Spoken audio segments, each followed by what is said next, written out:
정무수석님께서 네.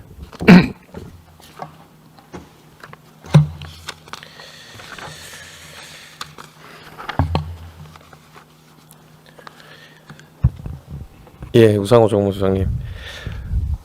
지금 이 자리에 아마 해외 출장 중이셔서 대통령 비서실이 못 나오셨는데 대리 출석해 주신 게 맞으시죠? 네, 그렇습니다. 네. 김영석 독립기념관장과 관련돼서 몇 가지 좀 질문을 드리겠습니다.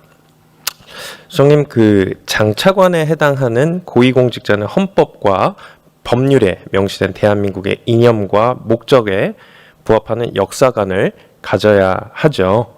네, 그렇습니다. 네, 헌법 전문을 보시면 잘 아시겠지만 우리 대한민국은 3.1운동으로 건립된 대한민국 임시정부 법통을 계승한다.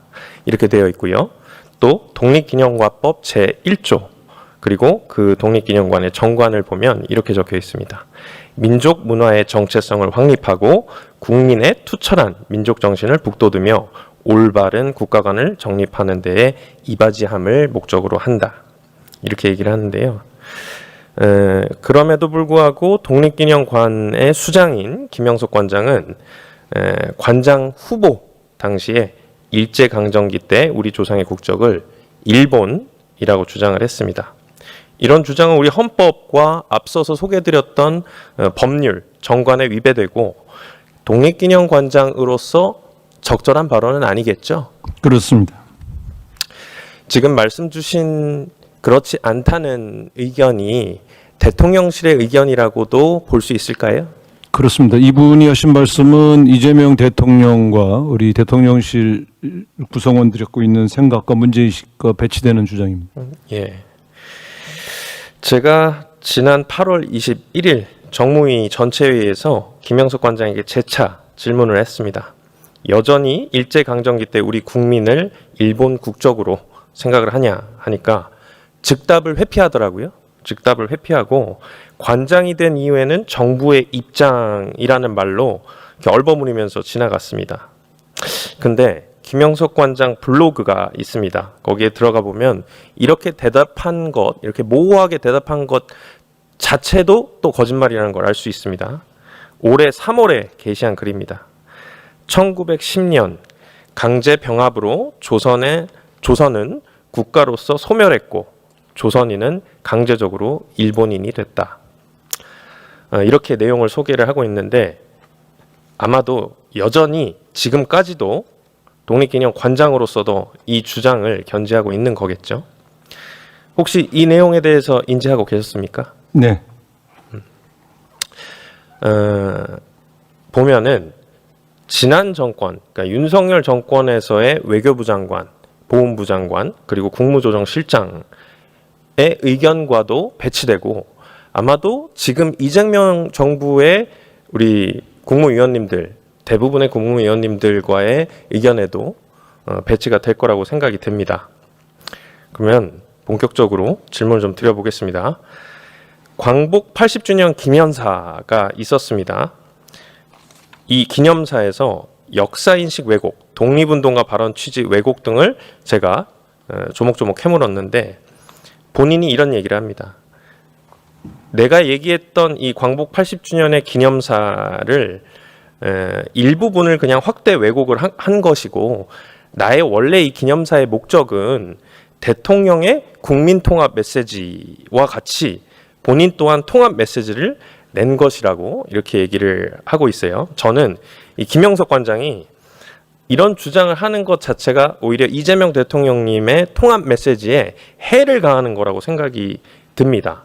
그리고 그 기념사 전문을 조금 더 객관적으로 바라보고 싶어서 요새 국회에서도 챗 GPT라는 걸 많이 쓰죠.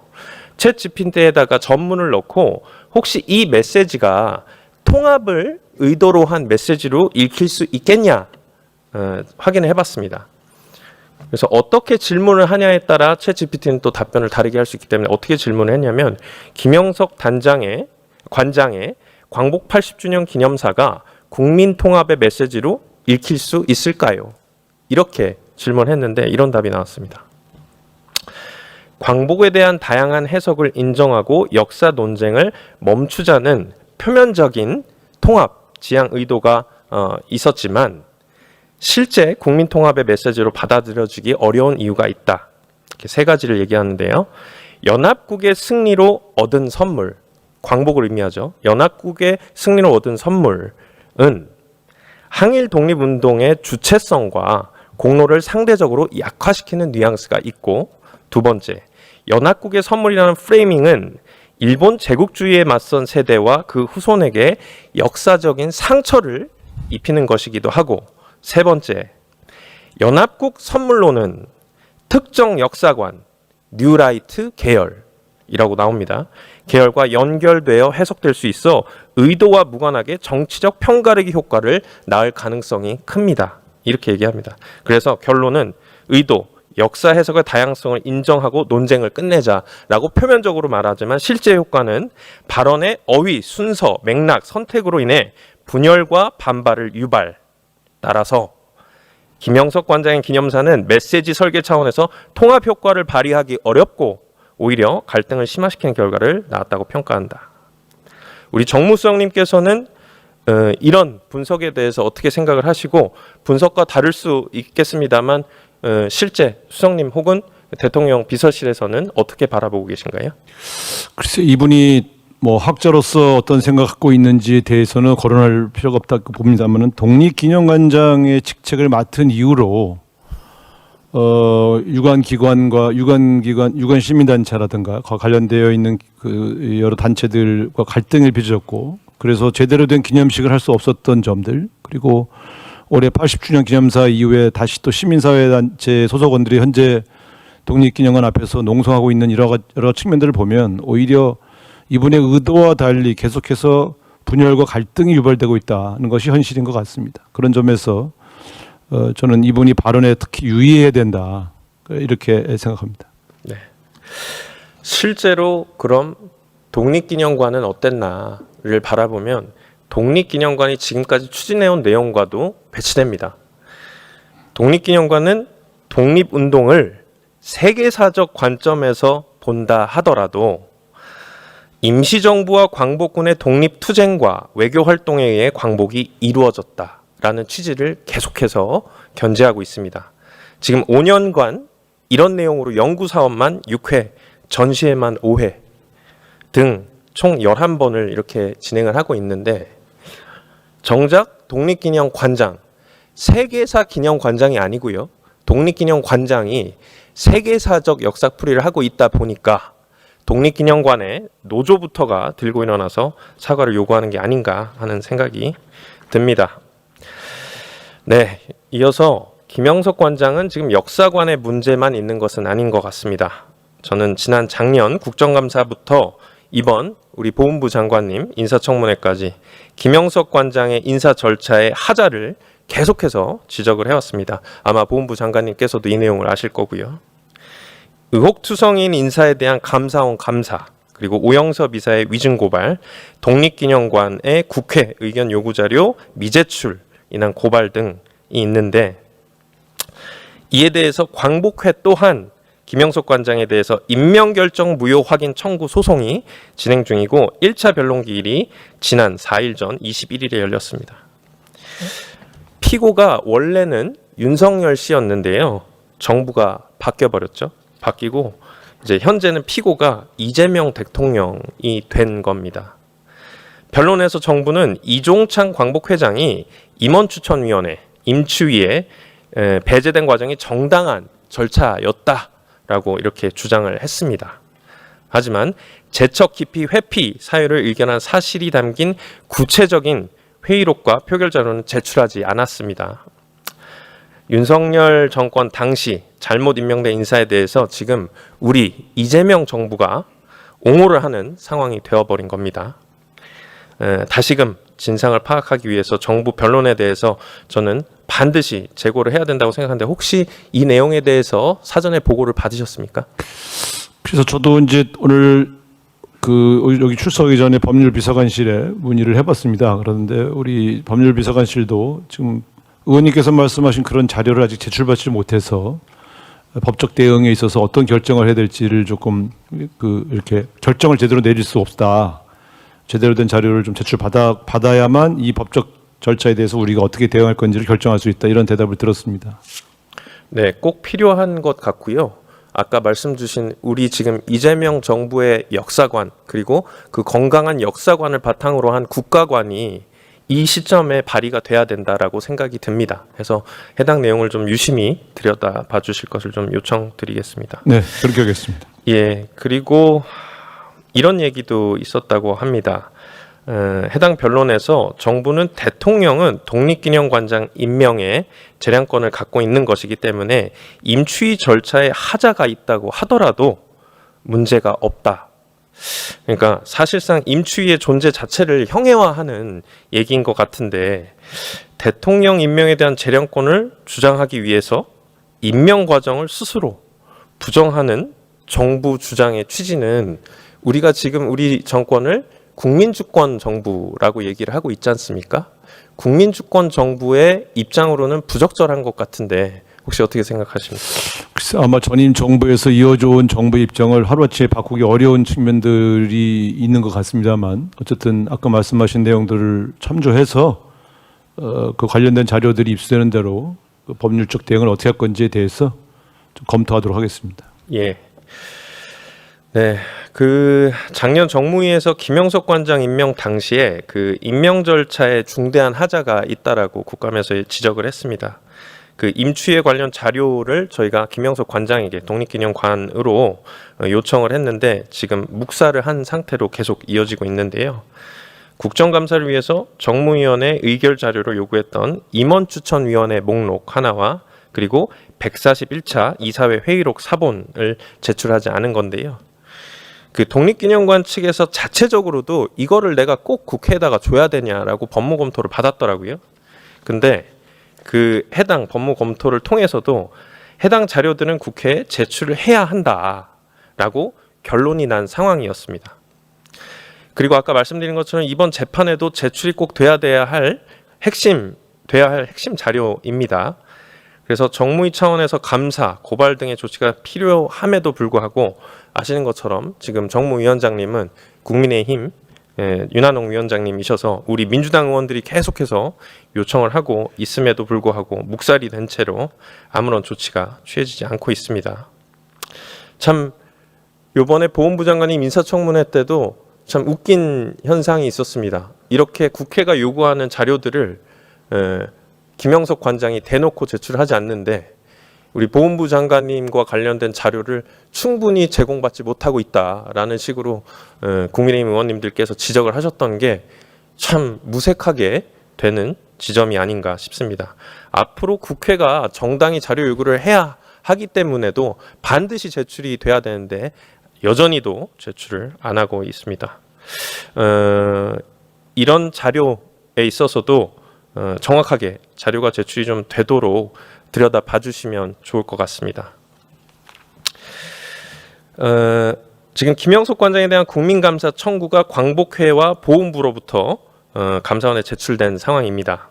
당시 임명 절차에 대한 하자부터 일제시기 한인 국적, 일본이라고 관장 후보가 발언한 것, 그리고 외교부의 공식 입장 배치되는 것, 김영석 임명의 헌법, 독립기념관법, 그리고 아까 말씀드린 정관, 위배 등 9가지를 대상으로 해서 감사원에 제출이 되어 있는 상황인데요.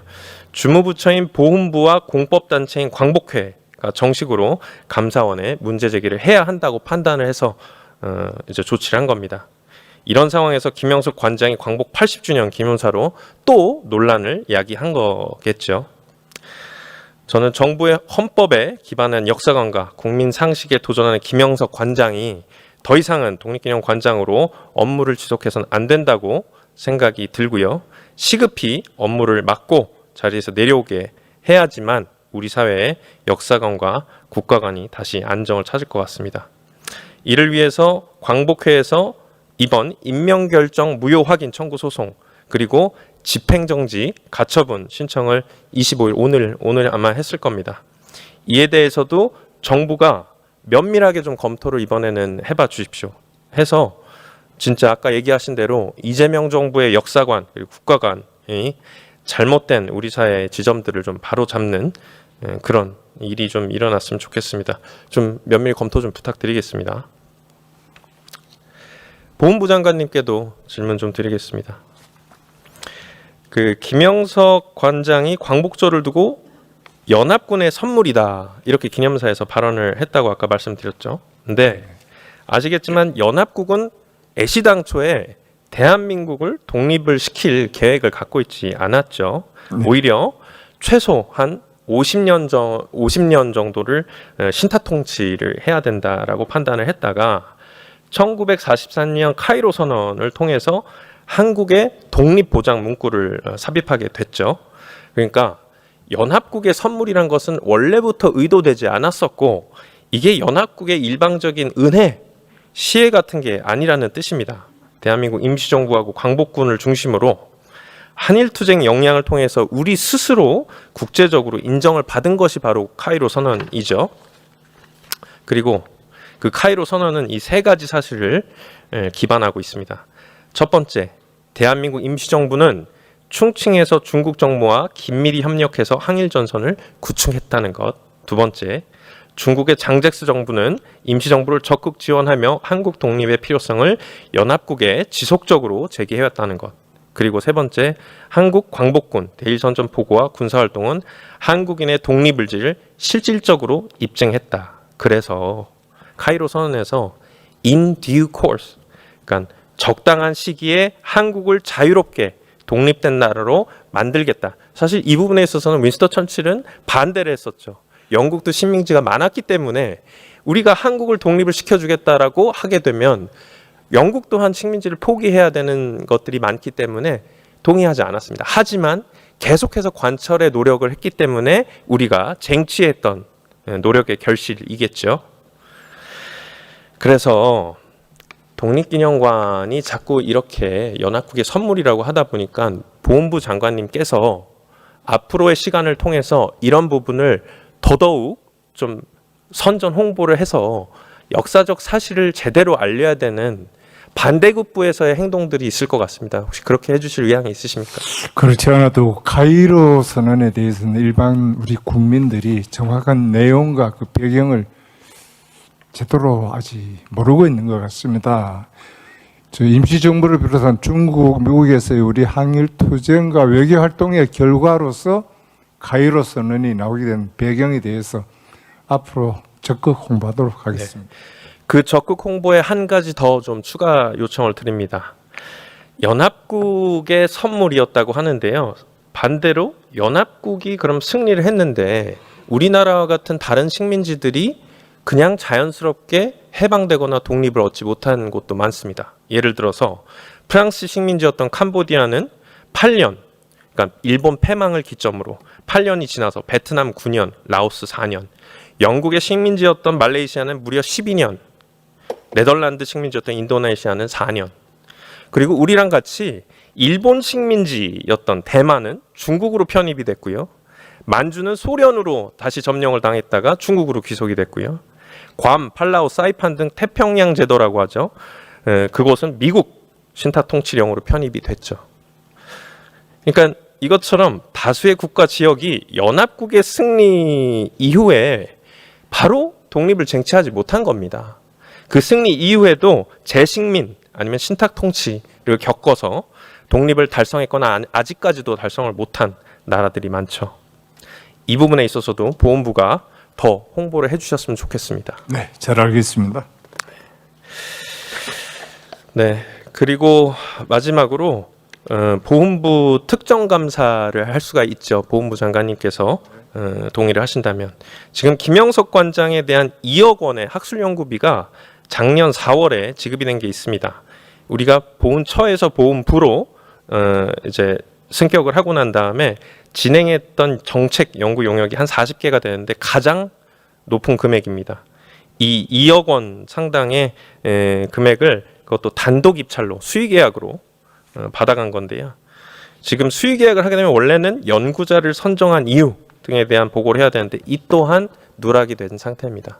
이 부분에 대해서도 본부 장관님 좀 들여다 봐주셔야 될 것 같습니다. 네, 잘 알겠습니다. 감사원장님도 이 자리에 계신 걸로 네. 알고 있습니다. 예.